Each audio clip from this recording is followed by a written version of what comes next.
सौतन की सुहागरात पार्ट 2।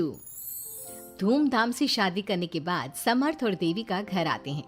घर पर सब उनका स्वागत करते हैं और सौम्या उनकी सुहागरात का इंतजाम करती है। समर्थ और देविका दोनों अपने रूम में बैठे बातें कर रहे होते हैं। तब देविका कहती है, सुनिए, आप इतना दूर क्यों बैठे हैं? नहीं, कुछ नहीं, बस थोड़ा सा थक गया हूँ। अगर आप कहें तो मैं आपका सर दबा दूं? अब नहीं, रहने दो, आप भी तो थकी होंगी। देविका आगे बढ़ते हुए कहती है, थक तो गई हूं पर आपकी सेवा करना पहला धर्म है मेरा। देविका झट से समर्थ के पैर पकड़कर दबाने लगती है। ऐसे ही कुछ देर निकल जाती है और समर्थ कहता है, अब रहने दो देविका, तुम भी आराम कर लो, तुम भी थकी थकी लग रही हो। देविका मना करते हुए उठ जाती है और अपने बालों को खोलकर समर्थ का सर दबाने लगती है और कहती है, मेरी थकावट तो आप ही दूर कर दोगे ना?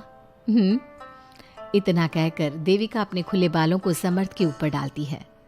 समर्थ देविका के जाल में सम्मोहित होने ही वाला होता है कि अचानक से दरवाजे पर किसी की दस्तक होती है।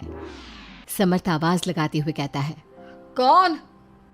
भाई, मैं हूँ सौम्या। क्या है सौम्या? क्या बात है देविका, कैसा लग रहा है मेरी भाभी बनकर? कुछ बात आगे बढ़ी या नहीं? बात आगे बढ़ती कैसे? तू जो आ गई कबाब में हड्डी। अच्छा जल्दी बता, किस लिए आई थी? सौम्या ठिठोली करते हुए कहती है, क्या बात है देविका, बहुत जल्दी हो रही है। वैसे मैं तो दूध का गिलास देने आई थी। आखिर मेरी सहेली की सुहागरात में कोई कमी नहीं होनी चाहिए। देविका दूध का ग्लास लेते हुए जल्दी से दरवाजा बंद कर लेती है और पीछे मुड़कर देखती है तो समर्थ तो सो चुका था। देविका समर्थ को उठाते हुए कहती है, सुनिए समर्थ जी, उठ जाइए ना, सौम्या दूध देने आई थी, इसे पी लीजिए फिर आप सो जाना। समर्थ नींद में उठता है और दूध पीकर फिर से सो जाता है। देविका उसके बगल में बैठी कहती है, सुनिए समर्थ जी, आज हमारी पहली रात है और आप सो रहे हो। समर्थ नींद में ही कहता है, देविका मैं बहुत थक गया हूँ, मुझे बहुत तेज नींद आ रही है, तुम भी सो जाओ। सोने के लिए तो पूरी रात पड़ी है, आप उठिए ना और कुछ देर मुझसे बात तो करिए। देविका जिद करते हुए समर्थ को आधी नींद से उठा देती है। समर्थ उठकर बैठ जाता है और कहता है, बोलिए देविका जी, आपका हुक्म सर आंखों पर। सुनिए, मैंने सुना है कि पति अपनी पत्नी को पहली रात कोई तोहफा देता है, आप मेरे लिए कुछ नहीं लाए क्या? वो मैं कैसे भूल सकता हूँ, लाया हूँ पर वो दूसरे रूम में रखा है। तो दिखाइए ना क्या लाए हैं। अरे अभी तो कहा कि तुम्हारा गिफ्ट दूसरे रूम में है, तो जाकर लेकर आइए ना। अगर अभी गया तो घर के सब लोग जाग जाएंगे और 10 तरह के सवाल जवाब करेंगे, मैं सुबह दिखाता हूँ ना।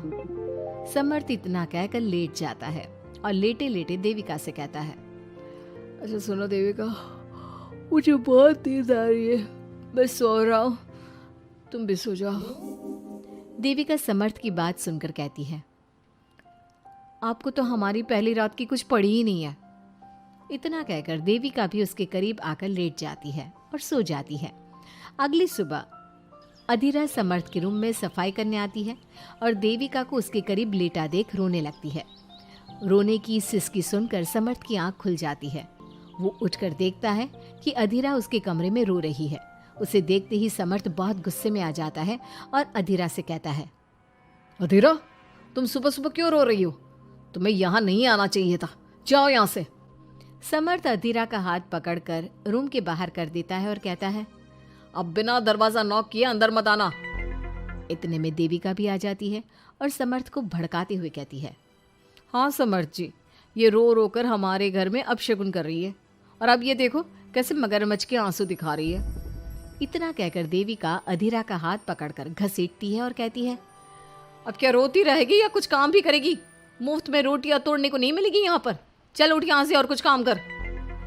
अधीरा वहां से उठकर रोते रोते चली जाती है और जाकर रसोई में सबके लिए चाय बनाती है और चाय जाकर पहले अपनी सास को देती है। चाय पीते ही मंजू अधीरा को गुस्से से कहने लगती है, लगता है मुझे मारने की साजिश कर ली है। अरे अभी तक तूने ढंग की चाय बनाना नहीं सीखा।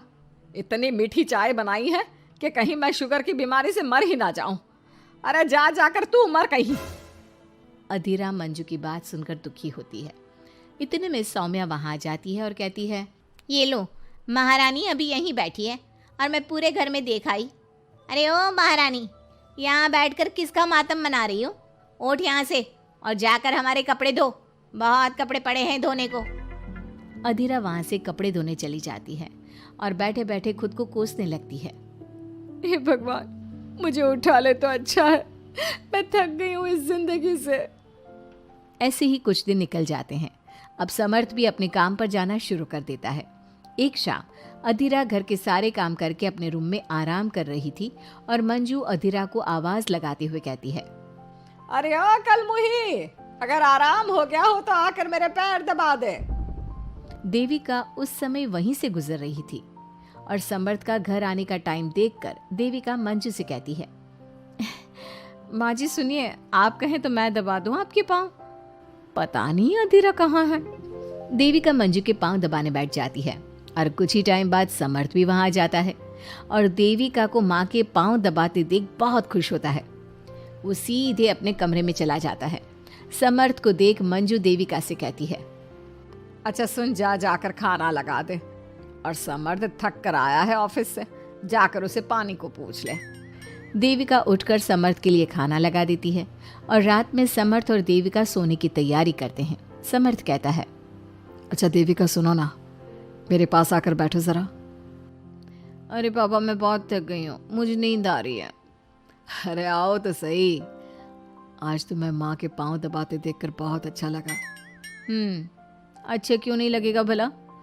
पूरा दिन घर के काम किए हैं और शाम को माँ की सेवा, पर मेरा तो कोई हाथ बांटने वाला भी नहीं है घर में।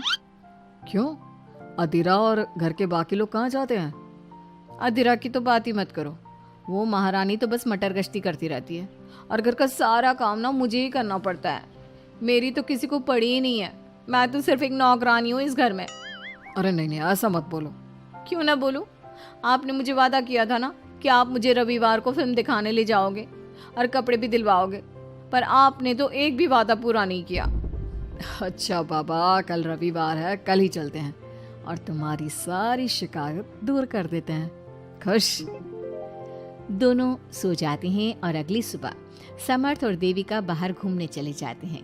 अब समर्थ पूरी तरह से देविका के वश में हो जाता है। देविका जो कहती समर्थ वही करता। क्या समर्थ को कभी अपनी बहन और दूसरी पत्नी की सच्चाई पता चल पाएगी? अब क्या होगा अधीरा का? इसके लिए हमारे अगले एपिसोड का इंतजार कीजिए।